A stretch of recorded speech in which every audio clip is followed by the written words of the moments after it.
2 Samuel 22. It's a different kind of literature. There's different kinds of literature in the Bible. Some of the Bible almost looks like legal code, and that's part of the law. There's some in the book of Exodus that almost looks like the construction plans when you're talking about the temple. And so that you don't read that the way you do, the way we've been reading 1 and 2 Samuel. That's a narrative. It's telling a story. And then, of course, we know there's apocalyptic literature in the Bible. And you got to look at the kind of literature you're reading. And so in 2 Samuel 22, there's inserted in the midst of this narrative about David, this psalm. It's written in the style of ancient Hebrew poetry, because that's what it is. And it's almost identical to the 18th Psalm. In fact, if you look at the 18th Psalm, it's got an inscription. You know, it's got Psalm 18, and then there's an inscription on there describing that psalm, and then right below the inscription, it begins the first verse of the 18th Psalm. That inscription is just almost identical to the first verse of 2 Samuel 22. And then the second verse, the 2 Samuel 22, is just like almost now, there's little variations here, but it's almost identical to the first verse of the 18th Psalm. In fact, if you just kind of want to play with this a little tonight, some of you could turn to the 18th Psalm and follow this lesson through, looking at the 18th Psalm. And if you do, you might notice a few little differences going down, but note the verses are going to be off just one as you do that. So you have to subtract one verse to get to the 18th Psalm to make them line up, but they're almost identical. And so 2 Samuel 22. Now it's got a memory verse, the memory verse. 2 Samuel 22 and verse 3. The God of my rock, in Him will I trust. He is my shield and the horn of my salvation, my high tower and my refuge, my Savior, thou savest me from violence. Psalm 22:3. You already know verse 4. I will call upon the Lord, who is worthy to be praised. So shall I be saved from mine enemies. We sing that one, and the young people sing that one in one of their songs. That's verse 4. Well, this is the verse that just precedes that now in verse 3. And to understand the background of this psalm, let's go back to the previous chapter, 21, verses 15 and 16. Where it says, moreover, the Philistines had yet war again with Israel. Those Philistines had a hard time learning their lesson, didn't they? And it says, David went down and his servants with them and fought against the Philistines, and David waxed faint. I want you to imagine you're a soldier in those old days, wearing all that bulky armor, and it's hand-to-hand combat. You have to march to the battlefield and then run out on the battlefield and pick your challenger, and you fight one-on-one against that challenger. Let's say try to team up on you some, and you've got to fight and fight and fight, and you can imagine that would be wearisome, and particularly to an old soldier. Well, David's getting old. David waxed faint. Perhaps he's out of breath. Perhaps he's just weary and weak. But now Ishbi-Benob was one of the sons of the giant, and he thought he'd take advantage of this. Ishbi-Benob, what a name. The kids in the class said, we'll just call him Bob. Okay, so we got Bob the giant here, okay? Ishbi-Benob, which was of the sons of the giant, the weight of whose spear weighed 300 shekels of brass in weight, he being girded with a new sword, thought to have slain David. Boy, that'd be a good thing to do with my new sword. I'll get to slay David while he waxed faint. But Abishai, that son of Zeruiah, succored him and smote the Philistine and killed him. Then the men of David sware unto him, Thou shalt go no more out with us to battle, that thou quench not the light of Israel. I bet that was hard for David to hear. That's who David was. He'd been a fighter from the days of his youth. When he was out keeping the sheep, he slew the lion and he slew the bear, and then as a young man he slew the giant. And it was then that he entered Saul's army and began this fight with the Philistines, and that's his old enemy. But now the time has come, after all those years and all those battles, for him to return to his castle, hang that sword on the wall, put that shield up over there, take off the helmet and put it aside. You have gone to your last battle. That's hard for a man to do. A man that spends his life in some certain skill and occupation and I just can't do this anymore. I think of some of those old cowboy songs where that old sad song, I'm headed for the last roundup. He knows I won't be able to do this next year. Or give me my boots and saddles, or empty saddles in the old corral. A lot of those songs about the old cowboys that just say, I just can't stay with this. I'm going to have to turn it over to the younger men to continue this. Sort of like, not exactly like, but sort of like the old man having to give up his car keys here.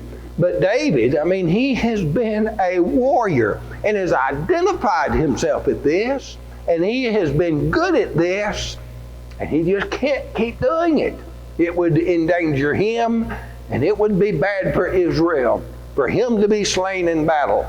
So he's going to have to turn this over.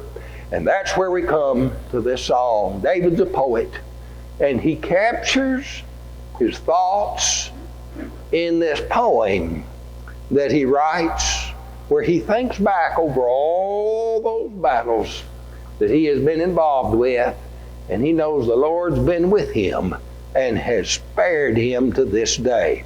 And so we'll begin this psalm. David spake unto the Lord the words of this psalm in the day that the Lord had delivered him out of the hand of all his enemies and out of the hand of Saul. And he said, The Lord is my rock and my fortress and my deliverer, the God of my rock. In him will I trust. He is my shield and the horn of my salvation, my high tower, my refuge, my Savior. Thou savest me from violence. David had surely seen a lot of violence in his day. And I want you to notice as we get into this starts off with David on the defense. I'm talking about how the Lord had protected him when David was needing the defense. But it's going to end, toward the end, we're going to see David's on the offense, going after his enemies, not just seeking refuge and protection from them, but actually pursuing after them. So you'll see that kind of develop as we go through this psalm. And then there's that verse that our young people sing, I will call upon the Lord, who is worthy to be praised. So shall I be saved from my enemies. I want you to think of that. Now, next time you hear that song, I want you to think of it in this context. Now, what we're going to see here, remember, David is writing in poetry, and he uses images. And what we're about to read is David when he's in some battle and he's in trouble. They have ganged up on him. He is outnumbered, and it looks like they're going to get him. And he prays, he calls on the Lord, and the Lord hears, and the Lord comes to his rescue.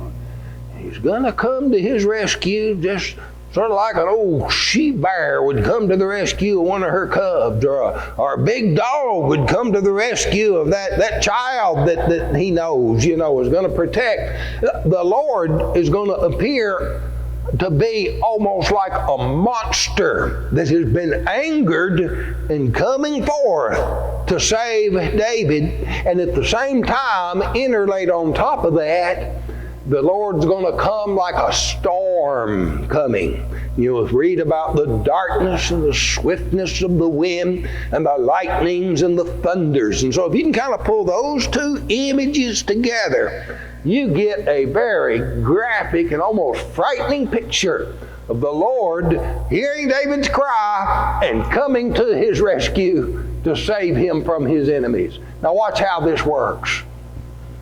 When the waves of death compassed me, and the floods of ungodly men made me afraid. You ever been caught out where the water's rising and you're stuck? The water's coming up all around you. Well, what it is, these are David's enemies coming around him. If they catch him and he goes under, he dies. The waves of death. And the flood is not a flood of waters. It's a flood of his enemies. The sorrows of hell compassed me about. Now, that's not necessarily the place of eternal torment here. This would be Sheol, the word translated hell, but he's talking about that realm of the dead. I mean, it's just like he could almost see over into the place where the dead are. It says, the snares of death prevented me. That is, they got in front of him. They're out there before him. And so in my distress, look at this, in my distress, I called upon the Lord, and I cried to my God, and he did hear my voice out of his temple, and my cry did enter into his ears. Isn't that beautiful? That's what we need to do when we're distressed. Have you ever felt like you're just about to be overwhelmed? I just don't know how I'm going to get through it. I can't take much more of this. But I can call upon the Lord. And we send that cry of help, and from the temple the Lord hears. I'm tempted to think of the Lord in Jerusalem in the temple and the voice traveling from that battlefield back to that temple, but that temple wasn't built yet, was it? This is the Lord in his holy temple in the heavens. He hears from on high, and he hears David cry for help. And here he comes. Look what happens. Then the earth shook and trembled, because the foundations of heaven moved and shook, because he was wroth. God's angry that they're coming at David in this matter, and he's not going to let it happen. And this sounds almost like the thunder clapping, doesn't it? When the foundations of heaven moved. And if you ever heard it, lightning and thunder, in fact, it just almost feels like the earth trembled under the sound of that. So here comes God to David's rescues. And then here he's described almost like a dragon, or a monster, or the Leviathan, or a behemoth coming after David. It says, there went up a smoke out of his nostrils, and fire out of his mouth devoured. Coals were kindled by it.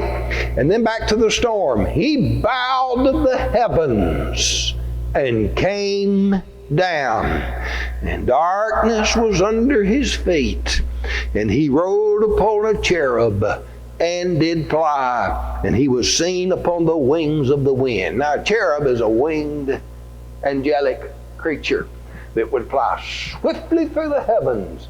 And it's like the Lord is riding on these cherubs, coming swiftly to David's rescue. Now, I don't want to trivialize this, but it's almost like you've called in the Air Force, and man, here they come, and they're coming after, and they're not going to let this David, they're going to save David out of this distress. So he made darkness pavilions round about him, dark waters thick clouds of the sky. Sounds like a storm, doesn't it?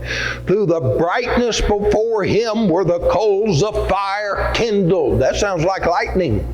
And the Lord thundered from heaven, and the Most High uttered his voice, and he sent out arrows and scattered them, and lightnings and discomforted them. These enemies coming on David saw this, and man, now they are getting out of there. They are scattering to leave David. It says the channels of the sea appeared. The foundations of the world were discovered at the rebuke of the Lord, at the blast of the breath of his nostrils.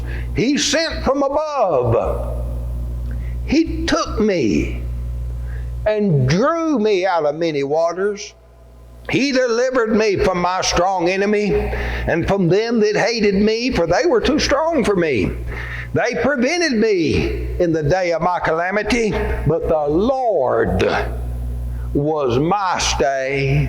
That is, they got out ahead of David, but they forgot the Lord's on David's side, and he brought me forth into a large place. David's no longer cornered and surrounded. He's in a large place now, and he delivered me because he delighted in me. So we see David's rescue by the Lord. Now David talks about why did the Lord help him? The Lord doesn't help everybody like this. Look what David had done. David had a confidence in the Lord because David had served the Lord. Now he did not do so perfectly, but David's heart was inclined toward the Lord, and he had that confidence as he'd go out to battle. The Lord delighted in him. It says here, the Lord rewarded me according to my righteousness. According to the cleanness of my hands have he recompensed me. For I've kept the ways of the Lord, and have not wickedly departed from my God. For all his judgments were before me. As for his statutes, I did not depart from them.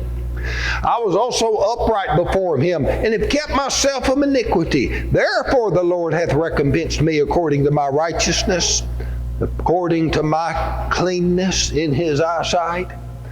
I tell you, in life, trouble comes, doesn't it? You're not going to avoid it. Troubles come. Now, if you have been neglecting the Lord and living in iniquity, and then troubles come, oh, how the conscience will magnify those troubles. And you'll toss and turn in the night thinking, oh, is this punishment for what I have done? Where can I turn? But if you have sought after the Lord and walked in his ways and kept his statutes, then trouble comes. You can sing that song. When peace like a river attendeth my soul, when sorrows like sea billows roll, whatever my lot, thou hast taught me to say it is well with my soul. You'll know that is okay. And you'll have confidence in time of trouble that you won't have if you're not living for the Lord. And that was the confidence David had. He said, with the merciful, thou wilt show thyself merciful. Hadn't David been merciful toward his enemies? And now God's being merciful to David. With the upright man, thou wilt show thyself upright. With the pure, thou wilt show thyself pure. With the froward, thou wilt show thyself unsavory. That word froward, that's that person that is for themselves, puts themselves as number one, regulates God back there in the background. Get out of my way, God. I'm going to do things my way. That's the froward. That's not savory.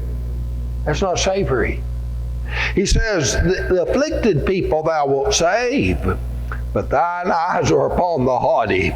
that thou mayest bring them down. And you remember how they had said to David, thou art the lamp of Israel? David knew what the real lamp of Israel was, didn't he? It wasn't David. It was God. For thou art my lamp, O Lord, and the Lord will lighten my darkness. And then David thinks of those times when he was on the offensive. He was leading the charge. He was chasing his enemies off the battlefield. For by thee have I run through a troop. Can't you just see the image of a troop coming up, and here's David and his armor bearer, and they take them on. And they run right through the troop. And then this part, by my God, have I leapt over a wall. I asked Bryce in class this morning, have you ever leapt over a wall? He said, no, but I leapt over a fence and kept my dog from chasing my pig. And you know, I don't know if I can leap over a fence anymore, Bryce, but when I was young I could. And that just talks about David's athletics. David, they would run up to the walls of these cities and the ramparts. David would be the first one over the wall, leading his men against those cities. He's remembering that time he did that.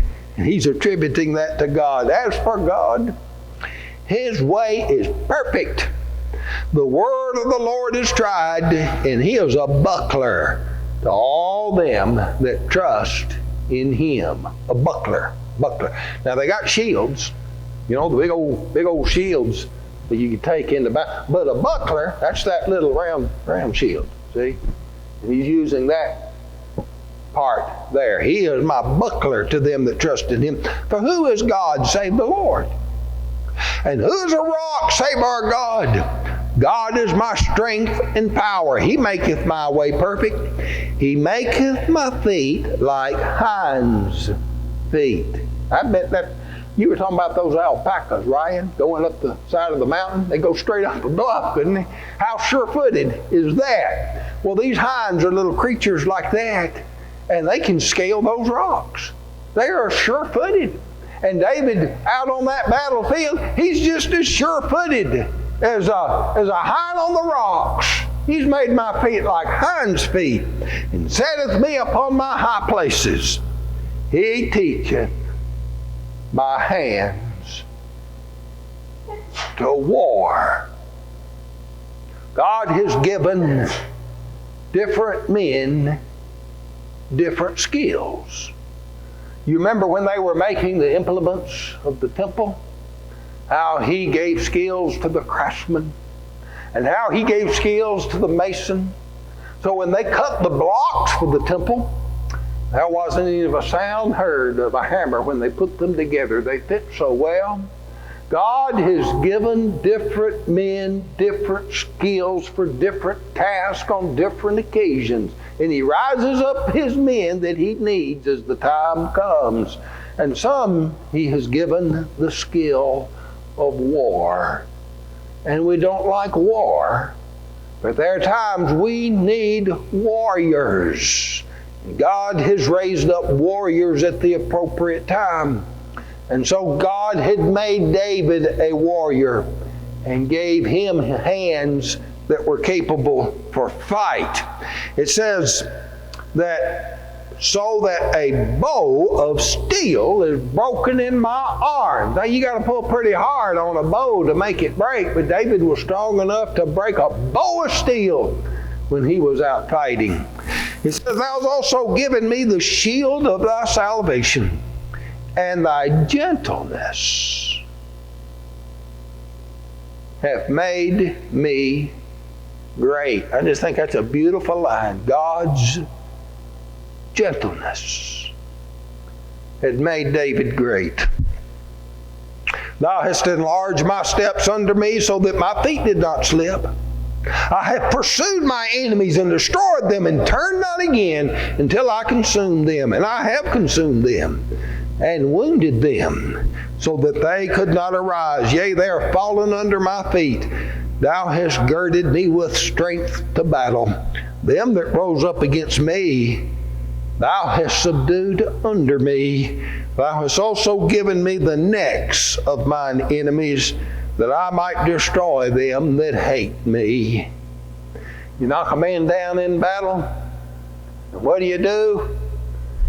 You just go over there and put your foot on his neck. That's the way you show I'm the victor over this one. Come on, next. Who wants to take me on next? That's what David had done in the battles. And so they looked, but there was none to save, even the Lord, but he answered them not. Now David called upon the Lord and he rescued him. But when those enemies called upon the Lord didn't rescue them. Why not? Well, they weren't doing like David did. See, you don't wait till you're in trouble to call on the Lord. You live for the Lord before that trouble comes. And then when you call on the Lord, he'll be there to help. And his enemies were looking for help, but the Lord didn't help them even when they called on him. He said, I did beat them small as the dust of the earth. And I did stamp them as the mire in the street, and did spread them abroad. Thou hast also delivered me of the strivings of my people. Now he's talking about his enemies. But David had trouble out of his own people. They were striving. And the Lord delivered him from that. He says, Thou hast kept me to be head of the heathen. The people which I knew not shall serve me. You remember how that David had conquered all the lands round about him. And it says, strangers shall submit themselves unto me. As soon as they hear, they shall be obedient to me. It got to where they said, well, David's coming. Well, just give up. Don't fight him. The best thing for us to do, just give up and welcome him to our city and let him rule. Because we've heard of David. Strangers shall fade away, and they shall be afraid out of their close places. And then we sing this. That young people song. The Lord liveth, and blessed be my rock, and exalt the God, the rock of my salvation. It's a little different in 18th Psalm. And let the God of my salvation be exalted, it says in Psalm 18. But that's the verse. That's the verse that is sung. Second part to the one in verse 4. It is God that avengeth me, and bringeth me down the people under me, and that bringeth me forth of mine enemies. Thou hast also lifted me up on high, them that rose against me. Thou hast delivered me from the violent man. Therefore I will give thanks unto thee, O Lord, among the heathen, and I will sing praises unto thy name. I got that in yellow up there. I'll show you why. And then the last verse. He is the tower of salvation for his king, and showeth mercy unto his anointed, unto David, and to his seed forevermore. And so the old soldier ended his song. I wonder if he hung his harp up there on the wall next to his spear now when he got through singing. And so there's the song of the old soldier. Note that verse in yellow. Therefore I will give thanks unto thee, O Lord, among the heathen, and I will sing praises unto thy name. I put that in yellow because Paul quotes that very verse in the book of Romans. You remember where he said in the book of Romans, whatsoever things are written aforetime are written for our learning, that we through the patience and comfort of the Scriptures might have hope. Go to Romans chapter 15. That's in verse 1.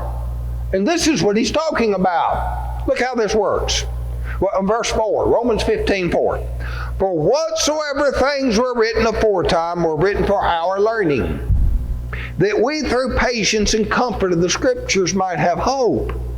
Now the God of patience and consolation grant you to be like-minded toward one another according to Jesus Christ, that ye may with one mind and one mouth glorify God, even the Father of our Lord Jesus Christ. Paul is writing to the Jews and the Gentiles. And as God has been good and kind kind and inviting toward us, we need to be toward one another, Jews and Gentiles, and with one mind and one mouth together will glorify God. And then verse 7, wherefore receive ye one another, as Christ also received us, to the glory of God. Now I say that Jesus Christ was a minister of the circumcision for the truth of God. Remember, Jesus came and He was sent to the lost sheep of the house of Israel. And He did that to confirm the promise made to the fathers, and that the Gentiles might glorify God for His mercy, as it is written. And then here's the verse. For this cause I will confess thee among the Gentiles, and sing unto thy name. So Paul knew this chapter.